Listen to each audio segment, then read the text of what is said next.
ang mga resibong nakalap ngayong hapon. Napakarumi at nangungumahong tubig. Yan ang sumbong ng mga taga-Cuyapu, Nueva Ecija sa resibo. Saganang araw ang supply nila ng tubig pero ang lumalabas naman sa kanilang mga gripo kung hindi kulay iced tea, kulay instant coffee. Bigla-biglang nangingitim. Madilaw po, kulay kalawang. Ang pag-aksyon ng resibo, mamaya na! Mga modus ng basag kotse at salisi binantayan ng resibo. Sa San Juan City, binasag ng isang lalaki ang bintana ng SUV para nakawin ng laptop at bag. Sa Makati City naman, na biktima ng salisi, modus umano ang isang motorista. Mga modus sa kalsada tinutukan ng resibo. Susunod, habang naghuhugas ng pinggan, nagmala magic ang gripo sa bahay ni Nalita. Minsan po na iinis na kasi uulitin mo na naman po siyang sabunin para mabandawan po ng maayos yung mga plato. Abangan mamaya, mga suspect sa likod ng basag kotse sa San Juan City. Matuntum pa kaya? Resibo, walang lusot ang may retraso. Resibo, walang lusot ang may retraso. Ano mang reklamo, bibigyan tugon. Bawat hinaing at problema, hahanapan ng solusyon. Ito ang bago ninyo sandigan, hindi palalampasin ang mga tiwali at maling gawi. Dito, walang ligtas ang kabusado at lalong walang lusot ang may atraso.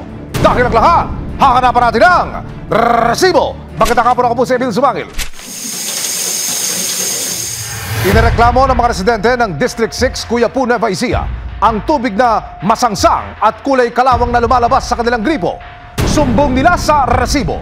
Kahit hindi naman sila nagkulang sa pagbabayad, ang problema nila bilang consumer, hindi pa rin daw inaaksyonan kahit na idinulog na nila ito sa kumpanyang nagsusupply ng kanilang tubig. Nagreklamo sa resibo ang isang concerned citizen na si Lita. Hindi niya tunay na pangalan. 6 na buwan na raw nilang tinitiis ang maruming tubig na lumalabas sa kanilang gripo. Sa tubig po kasi namin dito is minsan po madumi siya tapos may amoy po. Siyempre yung paggamit po namin sa pang-araw-araw na pag maliligo, pang luto, pang laba, nakaka-bother po na madumi po yung tubig kasi ginagamit po siya sa pang-araw-araw. Sa mga video na una niyang ipinadala sa amin, kitang-kita kung gaano karumi ang tubig na iniigib ni Lita. Amoy niya po is para na po siyang kwan sa kanal. Minsan po tuwing umaga, yung singaw po ng tubig talagang mabaho po. At nang magtanungan na raw silang magkakapitbahay tungkol sa tubig nila sa banyo at kusina, it's a tie raw silang lahat.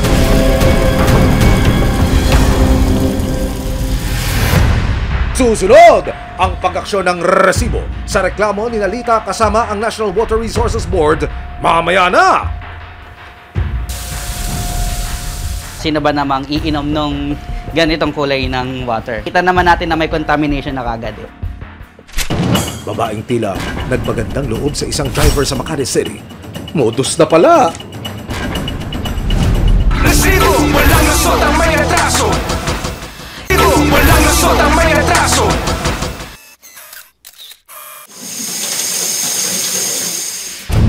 Mga residente sa Cuyapu, Nueva Ecija, punong-puno na raw sa napakaruming tubig na kanilang binabayaran. Nang bisitahin ng resibo ang isang concerned citizen na si Lita, hindi niya tunay na pangalan. Mukhang malinis ang tubig habang naghuhugas siya ng pinggan pero maya-maya lang nagkulay soft drinks na ang tubig na lumalabas sa gripo. Wow! Magic yarn! Super dumi! Minsan po na iinis na kasi paulit-ulit po yung magiging trabaho. Imbes po na patapos na po yung gawain. Uulitin mo na naman po siyang sabunin para mabandawan po ng maayos yung mga plato. Reklamo ng isa pang residente na si Berting, maging ang kanilang pagligo naaantala na. Iinis ko po talaga kasi lalo pag naliligo ka, kahit malinis yung laman ng timba, pag biglang binuksan mo at nangitim, hindi mo na po magamit kasi wala na, maitim na, mahahaluan po ng madumi. So inabayaran po namin at dumadaan sa metro yung mga yan. Ang masaklap ni wala raw silang natanggap na abiso mula sa kanilang water service provider. Kung sa abiso po, wala po. Kahit isang beses, yung sa isang buwan siguro na naranasan namin, wala. Nag-message din po ako sa page ng Water District pero hindi naman po nila nasisin yung message ko kung bakit po ganun yung tubig. Kaya ang panawagan nila, Sana po yung tubig na magagamit po ng mga consumer po nila is maging worth it naman po yung mga binabayaran. Kasi yung paggamit po ng tubig is napakahalaga din po sa pang-araw-araw ng bawat isang tao. Sana po yung tubig po na magagamit namin sa araw-araw ay malinis at safe po sa kalusugan. Sana po ma-actionan nila. Sa ayos naman nila sana yung serbisyo kasi kami nagbabayad talaga ng tama eh. para malaman ang laman ng tubig na nanggagaling sa gripo ni Nalita, kumuha ng water samples ang resibo para mapasuri sa isang DOH accredited testing facility. Sa inisyal na physical testing na isinagawa ng chemist, malinaw raw na kontaminado ang tubig. One thing is for sure, mayroong contamination na nangyari sa water. Hindi lang natin alam kung ano-anong mga klaseng chemical or even physical characteristic yung naging contamination dito sa water. Pwede rin po yung taste kaso syempre based naman sa color, sino ba namang iinom nung ganitong kulay ng water? Kasi alam naman natin, kita naman natin na may contamination na kagad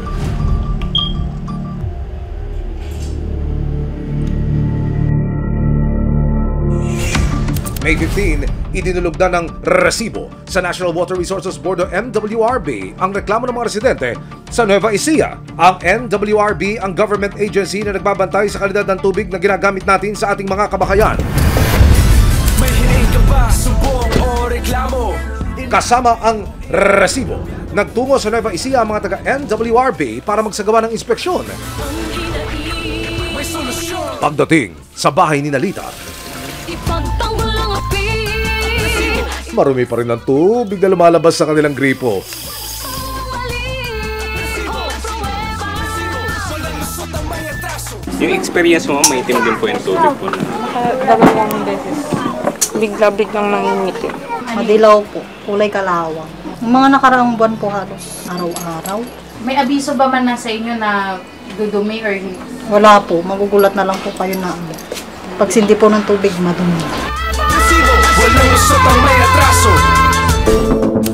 Sunod ng pinuntakan ng NWRB at resibo, ang Balibago Water Works, ang pribadong water service provider sa lugar ni Nalita. Nandito pa kami kasi may nagreklamo po. May resibo po na regarding po dun sa tubig. Then in-endorse po nila yung reklamo sa amin. Okay po. So yung po, so magka-conduct na kami ng inspection po. Sige po, welcome naman po tayo sa ganyan. Regarding sa complaint po ma'am, aware po ba tayo dun sa... Well, aware naman po yung mga customer natin na nagkakaroon po tayo ng minimal concern doon po sa discoloration ng water. Yes. Hindi natin kasi kontrolado since nagpumasok po yung summer, no po. Madalas po kasi is na-encounter natin yung pag-fluctuate ng supply ng electric. So, hindi po natin kontrolado yung pag naitala bigla ang patay po ng power or ng electric supply is parang lumalabag po sa ilalim yung source natin. Dahil ang mismong pinanggagalingan ng tubig ang itinuturo, nagsagawa ang mga kawani ng NWRB ng site visit sa mga water source ng Balibago Water Works. Sa unang site na aming binisita, walang kakaibang kulay ang tubig pero may kakaiba raw itong amoy. Based sa observation natin sa 4 na deep well. So, dun sa nagkaroon lang tayo ng isang issue sa isang deep well po. Clear siya tignan pero may amoy siya. May high content of magnesium po siya and iron po. So, yun po siguro ang cause po kaya nagkakaroon ng discoloration po sa mga resident natin na napupunta sa tubig nila. Walang nakitang problema sa pangalawa, pangatlo at pang-apat na water source. Meron nga po tayong isang well na nag-came up po sa ganyan na concern, which is in ano naman po talaga na encounter natin yung discoloration. But hindi naman po siya continuous, may mga cases lang po na nagre-react siya. Pumapasok po dun yung iron and manganese ng mismong source natin. So dun po nagkakaroon ng discoloration. Humingi ng paumanhin ng pamunuan ng nasabing water provider sa mga apektadong residente. We're sorry po kung yun po yung nare-receive ng customer natin. Per branch, meron po kaming mga page. So, lahat naman po, we assure lahat ng update namin, pinopost namin doon. Magkakandak din po kami as much possible, para well-informed din po yung mga constituent natin or yung mga customer natin. We assured po na on time or real time yung pag-update namin sa page. Pagsisiguro ng Balibago Waterworks, magkakaroon sila ng agarang aksyon at long-term solution sa nararanasang pagdumi ng tubig. Continuous naman po yung pag-put off natin ng mga ini-endorse po natin mga project na po for the development. Immediately, nagkakandak na naman po kami ng draining of mainline po. Magpuput up po kami ng filtration. Ninenegotiate na po namin sa supplier. This year, we assure po na mai-implement namin siya. Paalala naman ng NWRB. Based on the data gathered, inspection, kita naman na merong amoy, di ba? So, hindi yun ay standard. They have to secure a certificate of public convenience or CPC kung tawagin from NWRB. Otherwise, pag nahuli sila na wala doon, there's a corresponding sanction or penalty. They have to comply at tinatawag nating modified standard rules and regulation. They have to submit water quality test or the physical chemical test, pati na yung bacteriological test. Ayon din sa NWRB, dapat makipag-usap sa kanilang mga customer ang water providers tulad ng Balibago Waterworks. Maging transparent sila dun sa magiging mga susunod nilang gagawin po para hindi naiiwan yung mga tao o nag-iisip kung ano pang dapat gawin nila. May 16 Biyernes, lumabas na ang mga resulta ng isinagawang water testing sa tubig na galing sa bahay ni Lolita. Nagpositibo ang tubig sa coliform na isang uri ng bacteria. Pag may presence ng coliform test, hindi siya safe to consume ng tao. Masama siya sa health. So, worse minsan na nagkakaroon ng pagsakit ng ulo, tapos pagsakit ng tiyan, iba pagsusuka, at yung mas pagtatay po. Dahil nga po dun sa color niya, medyo reddish po, tapos may presence nga po nung sediments, possible po talaga na mag-fail po siya. Nang ipagbigay alam namin sa Balibago Waterworks ang resulta, magsasagawa raw sila ng testing sa tubig na mula mismo sa water source ng kumpanya. Ayon na rin sa utos ng NWRB, tanging hangad lang daw nila ay ang kaligtasan ng kanilang mga customer. Isa ang tubig sa mga pangunahing pangangailangan ng bawat tao. Responsibilidad ng mga kumpanya na siguruhing ligtas itong gamitin ng kanilang mga customer sa araw-araw. Patuloy na babantayan ng resibo ang mga reklamo at hinaing tulad nito, lalo na't maaari itong magdulot ng panganib at perwisyo sa kalusugan.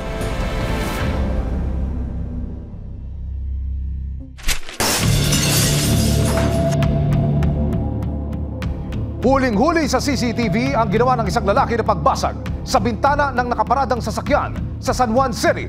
Natangay ng salarin ang laptop at pinakaiingat-ingatang bag ng biktima. Pero hindi alam ng magnanakaw ang gadget na kanyang kinuha magiging susi para matuntun siya ng mga otoridad. May 7, makikita ang dalawang lalaking sakay ng motorsiklo na tumigil sa isang kalsada sa San Juan City. Maya-maya pa, bumaba ang isa at pumunta sa tabi ng nakaparadang SUV. Nang matsyempohang walang dumaraan na sasakyan, inumpisahan na nitong gamitan ng puwersa ang bintana ng sasakyan. Nang mabasag ang bintana, mabilis niyang kinuha ang isang bag at sumakay sa motorsiklo. Nakapanayam ng resibo ang may-ari ng sasakyan na si Berto. Hindi niya tunay na pangalan. Saglit lang daw siyang pumarada sa labas ng coffee shop para maghatid ng ilang dokumento. Dumating ako para magdala po sana ng recipe doon sa coffee shop na itatayo. Come and go lang po dapat ako. Merong space for parking. Usually doon po ako nagpa-park kapag come and go lang ako. Pagpasok sa loob ng shop, binigay ko yung recipe and then nagpa-take out ako ng coffee. Habang hinihintay ang in-order na kape, narinig ni Berto ang kalabog sa may pardahan. Actually, medyo faint lang siya. Pero parang feeling ko may something eh. Ako yung kaunahang lumabas agad. Kasi ang unang nasa isip ko, baka may bumangga sa sasakyan ko. Lumabas siya para tignan ang kanyang sasakyan. Laking gulat niya nang makitang basag-basag na ang bintana sa kanang pintuan nito. Ako yung kaunahang lumabas agad. Pagdating ko, iniikot ko muna hanggang likod kasi ang naisip ko tendency mabangga siya from backside eh. Walang tama. Tapos hanggang doon sa pag-ikot na nasa may front passenger side. So ako na nakita na durog po yung salamin. Kasi yung buong ng salamin nasa loob na ng sasakyan ko. Nung una ko siya nakita, isip ko kung magkano gagastusin ko. Hindi muna pumasok sa akin kung anong laman sa loob eh. Hanggang sa doon ko na naisip na parang ano yung bag ko. Nag-break out ako nung naalala ko na yung laptop ko. So parang yun, doon lang ako na parang trabaho ko, yung laptop ko. Nang matanggap ng San Juan City Police ang reklamo ni Berto, sinimulan na nila ang pag-trace sa mga suspect. Ang amin pong mga tropa sa San Juan City Police Station ay agad-agaran po na nakipagtulungan sa biktima upang matrace po yung nawawalang gamit niya. Sa tulong ng GPS na naka-activate pa sa laptop ng biktima, hindi nahirapan ang mga operatiba na matunton ang lokasyon ng mga suspect. Habang lumalakad po yung mga kawatan, dala-dala ang laptop, is in real time nakikita po namin yung location nila.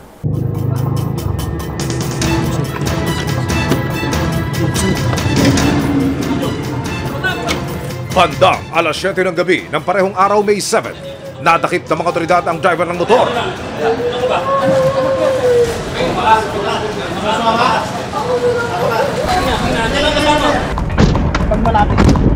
Sunod na tumulak ang mga otoridad sa Tondo, Manila para hulihin ang nagsilbing spotter ng grupo. Pasok! Kasama mo ngayon, saan yung motor? Masasama mo muna! Yung nasan yung motor? Asan yung motor? Asan yung motor? Samantala, napag-alamang menor de edad ang mismong bumasag sa bintana ng sasakyan ni Berto. Matapos arestuhin, dinala ng mga otoridad ang 3 suspect sa San Juan City Police Station. Inilipat naman ang isang menor de edad na suspect sa Social Welfare Office para dalhin sa Shelter ng mga Children in Conflict with the Law o CICL. Sa panayam ng resibo sa 2 lalaki, nagawa lang daw nila ito dahil sa mga personal na mga pangangailangan. Kailangan lang din po talaga sa pangbayad ng renta namin. Nakakapangsisi po talaga, ma'am. Nangyari na po ito eh. Wala pagkakataon mo. Basta po ito. Ayoko na pong balikan ito. Talagang last year na po yan, mga sir! Nakaharap sa kasong theft ang mga nasa koting suspect. Kung sakaling mapatunayang nagkasala, maaari silang makulong ng 6 hanggang 10 taon. May 16, nakapagpiansa na ang 2 suspect pero patuloy pa rin gugulong ang kaso laban sa kanila.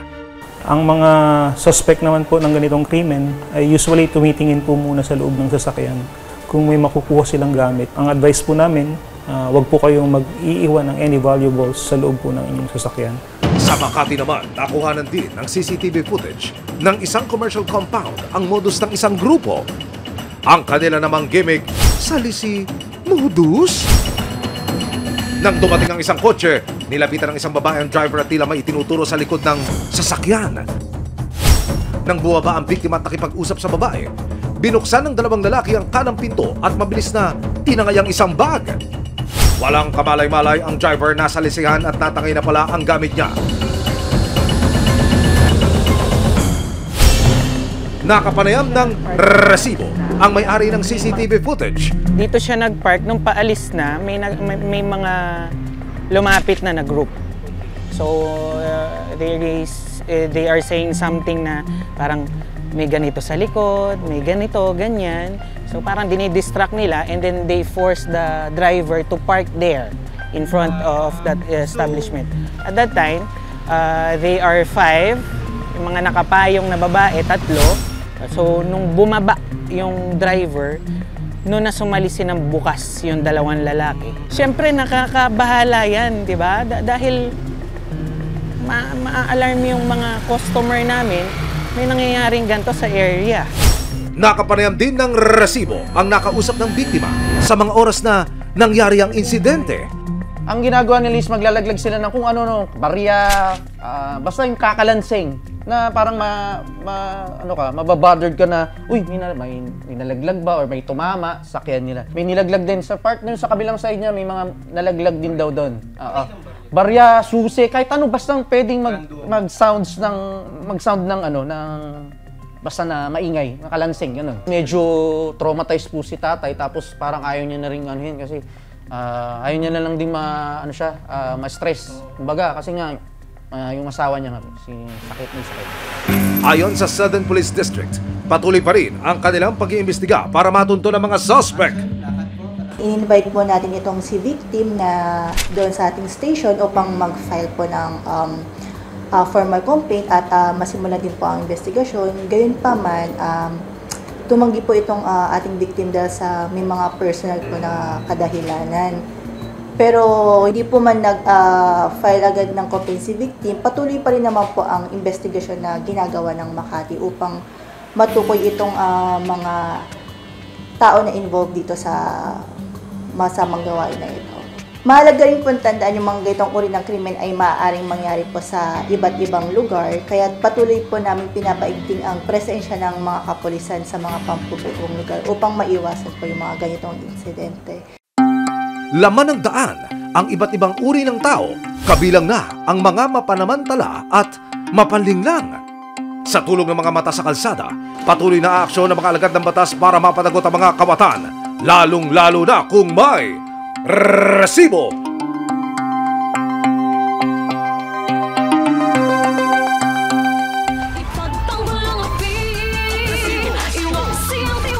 Sama-sama nating ituwid ang tiwali at baluktot, itakwil ang maling gawi at modus na bulok. Walang ligtas sa kabisado at lalong walang lusot ang may atraso. Dahil ang lahat, hahanapan natin ang resibo. Hanggang sa muli, ako po si Emil Sumangil. Walang lusot ang may atraso.